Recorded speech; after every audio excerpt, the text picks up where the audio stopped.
Ya, selamat malam dan salam. Salam. Berkarya, Perkawan dan Persimas, kita bersyukur pada malam hari ini kita boleh bertemu lagi dalam ibadah kita bersama. Kita bersyukur karena Tuhan pelihara kita sepanjang sepekan yang telah berlalu. Suka duka kita lewati dan bersama dengan Tuhan kita bisa melewatinya. Kita bersyukur untuk kebaikan Tuhan. Kita memuji Tuhan dengan sebuah pujian mengatakan besarkan nama Tuhan.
Terima kasih ya Tuhan, ajaib perbuatan-Mu, besar karya-Mu dalam kehidupan kami.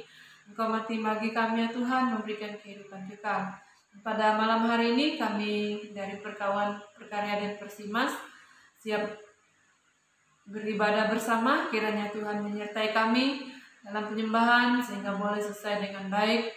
Dalam nama Yesus kami berdoa dan menyerahkan rangkaian ibadah ini. Amin. Ya, puji Tuhan.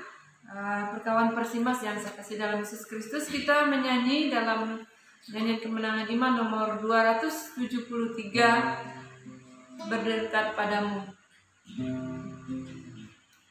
Nyanyian kemenangan iman nomor 273. Berdekat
Tuhan, kita berdekat kepada Tuhan karena Tuhanlah pelindung hidup kita.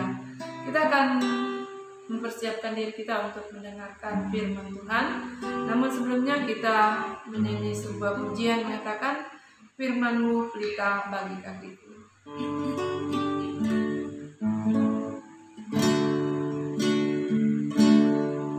Firman-Mu pelita bagi kakiku.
Jalan-jalan kami masih kami ada di dunia ini, dan kami bersyukur ya Tuhan ada waktu yang baik bagi kami untuk belajar atau merenungkan firman Tuhan bersama.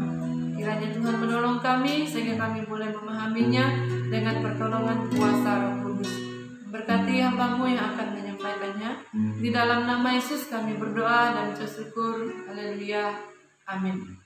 Kita membaca firman Tuhan dalam Surat Rasul Paulus kepada jemaat di Tesalonika yang kedua, atau 2 Tesalonika pasal 1 ayat 1 sampai yang ke-12.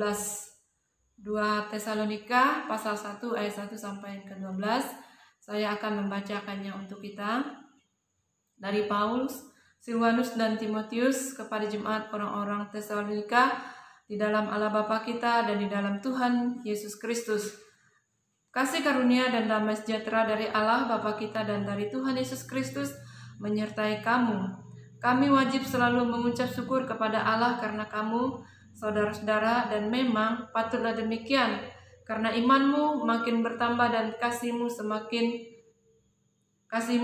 seorang akan yang lain makin kuat di antara kamu.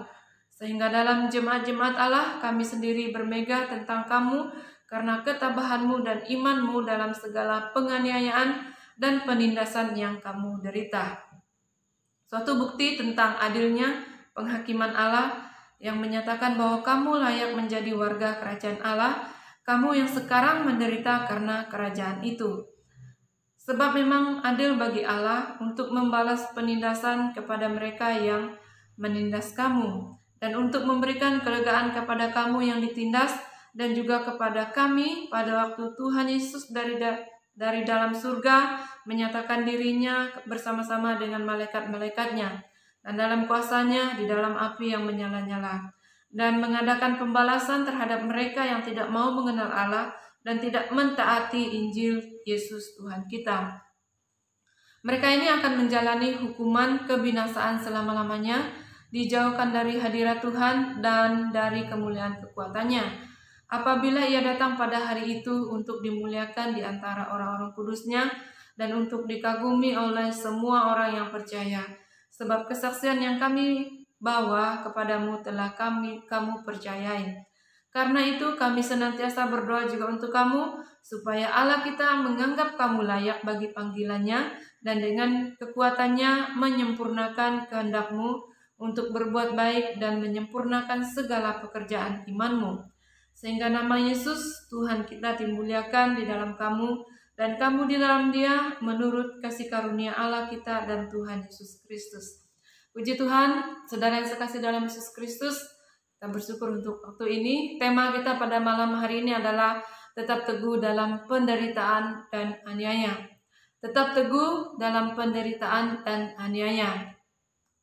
Nah, tema 1 dan 2 Tesalonika adalah temanya sama, yaitu tentang kedatangan Tuhan Yesus. Mengapa ini merupakan tema? Karena memang pada waktu ini terjadi penganiayaan dan penderitaan yang dialami oleh orang percaya karena nama Yesus. Dan pada bagian ini Rasul Paulus juga pada waktu itu meninggalkan jemaat atau kota Tesalonika karena ada perselisihan, ada permusuhan antara orang-orang Yahudi waktu itu. Sehingga dia pergi ke Berea dan selanjutnya dari jemaat Korintus dia mengutus Timotius untuk melihat bagaimana keadaan selanjutnya. Dan ketika Timotius memberikan atau memberitahukan kembali keadaan orang atau jemaat di Tesalonika, Rasul Paulus sangat bersukacita dan mengucap syukur kepada Allah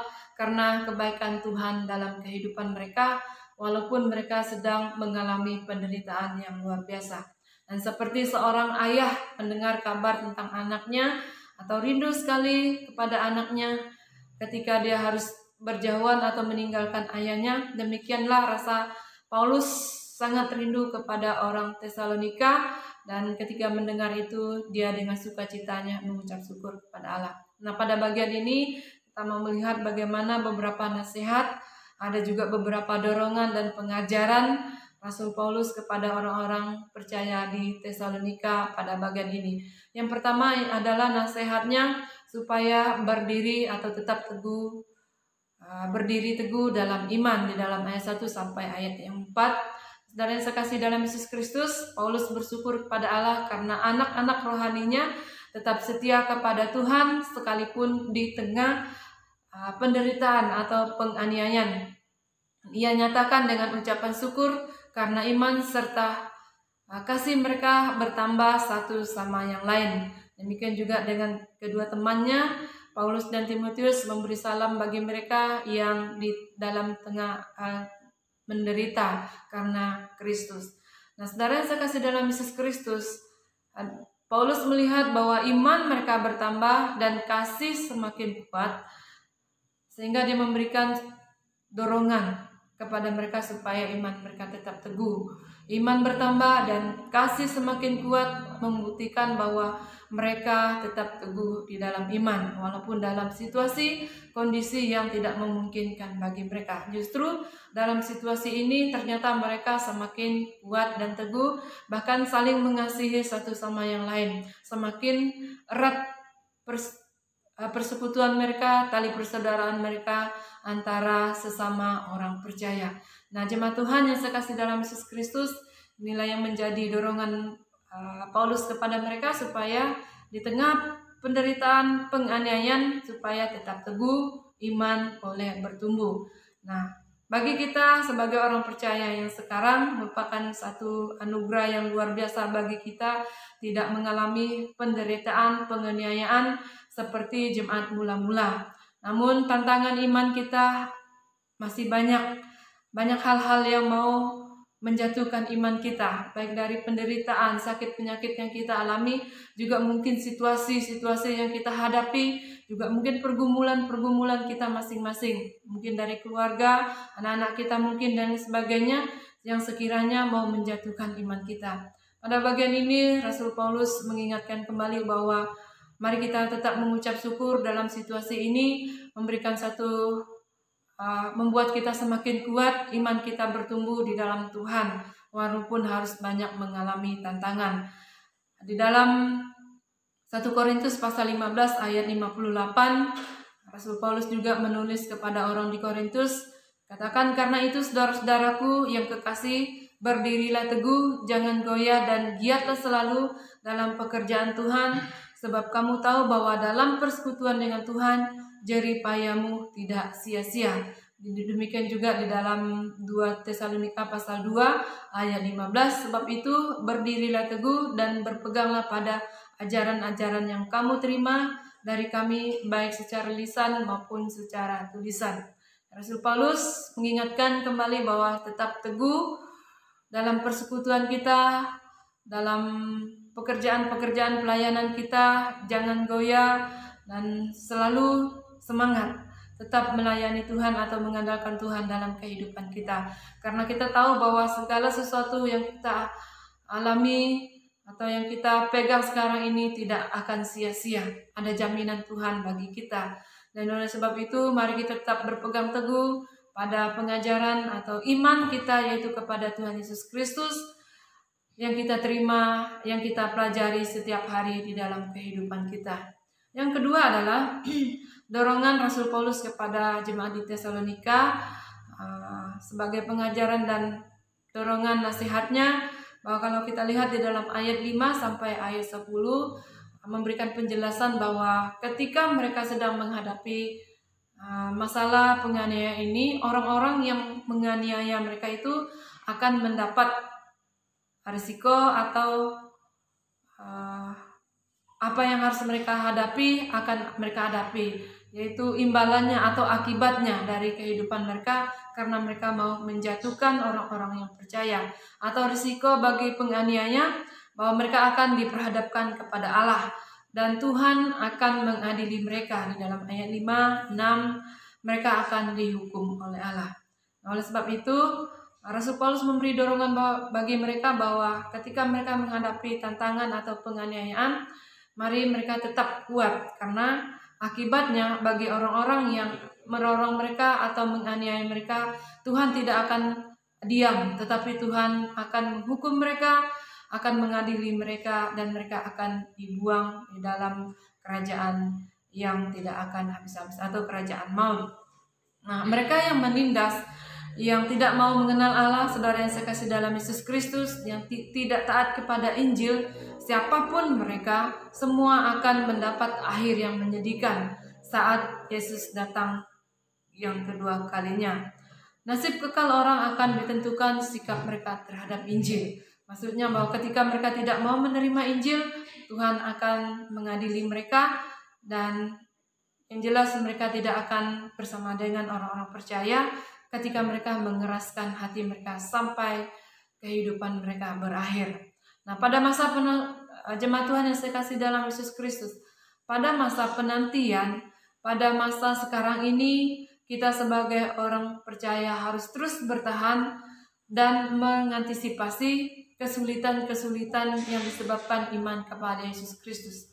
Mari kita tetap teguh, mari kita tetap mengimani bahwa Tuhan akan menolong kita.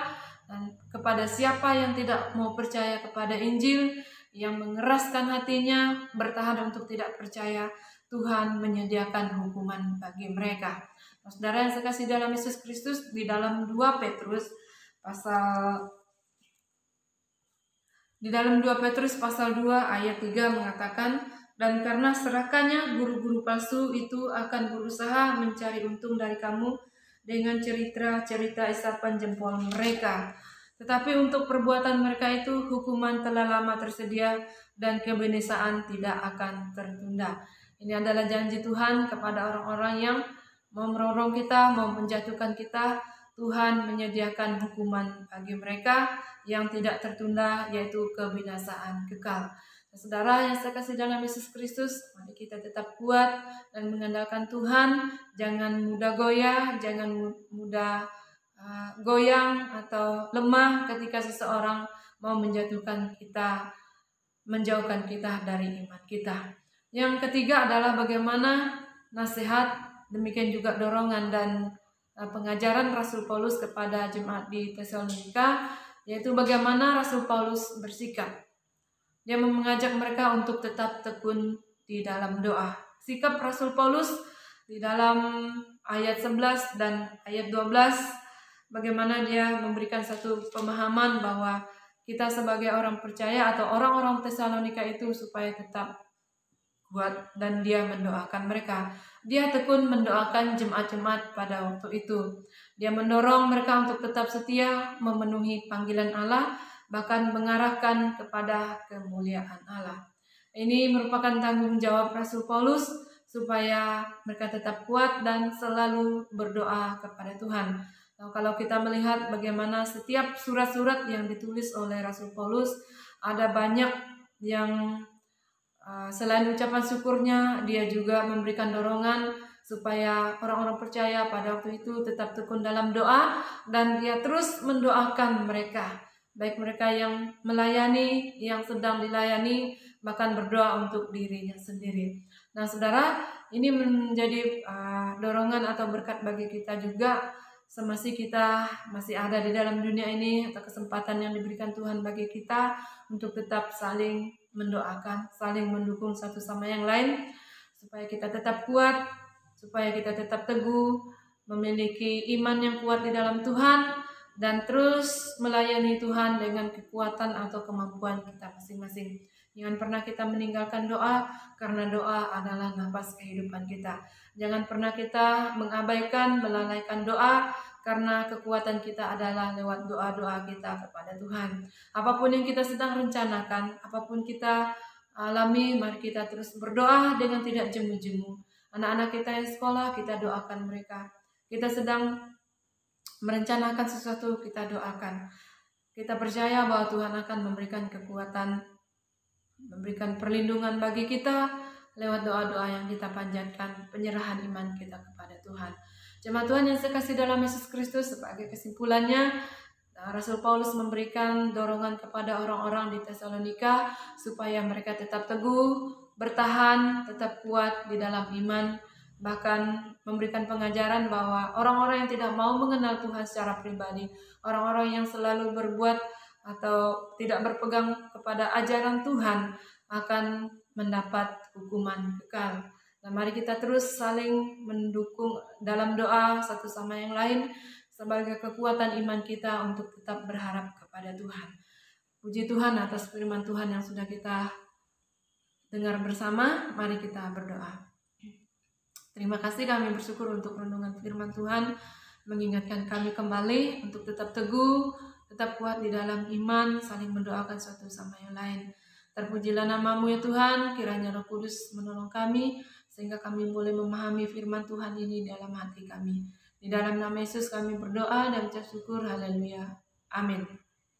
Ya, puji Tuhan, kita sudah membaca dan merenungkan firman Tuhan. Kiranya kita diteguhkan, kita dikuatkan dalam menjalani kehidupan kita. Dan kita akan memberikan persembahan sebagai tanda ucapan syukur dan mendukung pelayanan pekerjaan Tuhan dalam menyanyi dalam nyanyian kemenangan iman nomor 247, Tuhan mau sertai hamba. Nomor 247, Tuhan mau sertai hamba. Kita menyanyi ayat 1 dan ayat 2.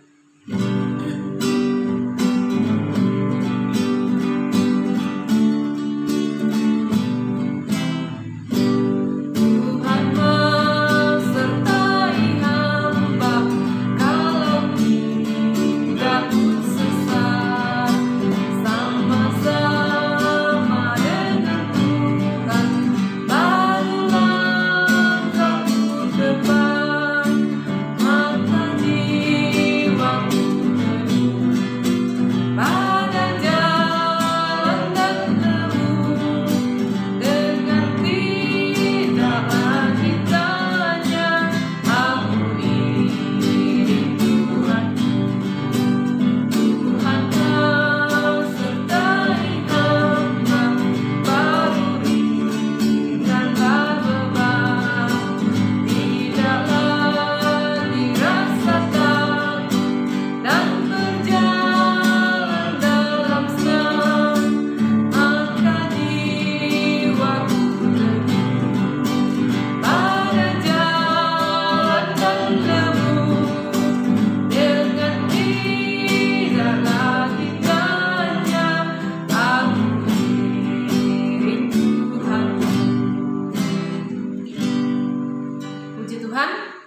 kita akan menutup ibadah kita.